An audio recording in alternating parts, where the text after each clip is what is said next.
আমরা দীর্ঘ সময় আপনারা সবাই জানেন যে আমরা একটা ফ্যাসিবাদের মধ্যে ছিলাম। তো ফ্যাসিবাদের মধ্যে ছিলাম তার মানে হলো আমাদের এখানে মুক্ত সাংবাদিকতা বা গণমাধ্যম এবং ফ্যাসিবাদ দুইটা তো একসাথে এক্সিস্ট করতে পারে না। যেহেতু একটা লম্বা ফ্যাসিবাদের মধ্যে আমরা ছিলাম, ফলে স্বাভাবিকভাবে আমাদের এখানে গণমাধ্যমের স্বাধীনতা বলতে যা বোঝায়, মুক্ত গণমাধ্যম বলতে যা বোঝায়, সেই জিনিসটা ছিল না। কিন্তু আপনার এইটা শুরু কিভাবে হলো? এটা তো হঠাৎ করে একটা দেশে ফ্যাসিবাদ তৈরি হতে পারে না।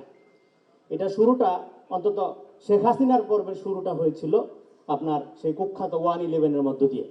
এবং আপনারা জানেন যে বিশেষ গোয়েন্দা বাহিনীর সরবরাহকৃত সংবাদগুলো কোনো কোনো গণমাধ্যম, যেগুলোকে আমরা তথাকথিত মূলধারার গণমাধ্যম বলি, তারা ছাপতে বাধ্য হয়েছিল।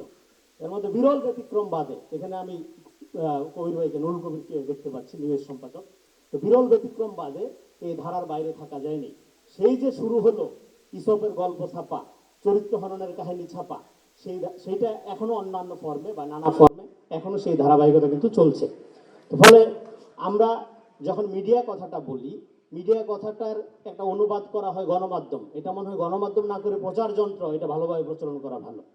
গণমাধ্যম হওয়ার জন্য গণস্বার্থের প্রতি যে অঙ্গীকার গণমাধ্যমগুলো দেখানোর কথা, এবং সেই অঙ্গীকার দেখানোর সময় সবচেয়ে উৎকৃষ্ট সময় হলো দুঃসময়, যখন ফ্যাসিবাদ বা স্বৈরাচার চেপে বসে। তখন গণমাধ্যম মানে মিডিয়া কতটা গণমাধ্যম হয়ে উঠতে পারছে, সেই পরীক্ষার সময়টা। এবং সেই পরীক্ষার সময়ে আমাদের বাংলাদেশের তথাকথিত মূলধারা মোটামুটি বলা যায় 2-4টা বিরল ব্যতিক্রম বাদে ফেল করেছে। ফলে এটা আমাদের স্বীকার করতে হবে। আমরা যদি ফেল না করতাম, তাহলে আজকে এই বাংলাদেশকে এইভাবে রক্তাক্ত অবস্থার মধ্য দিয়ে একটা এই আগস্ট পরবর্তী অবস্থায় যেতে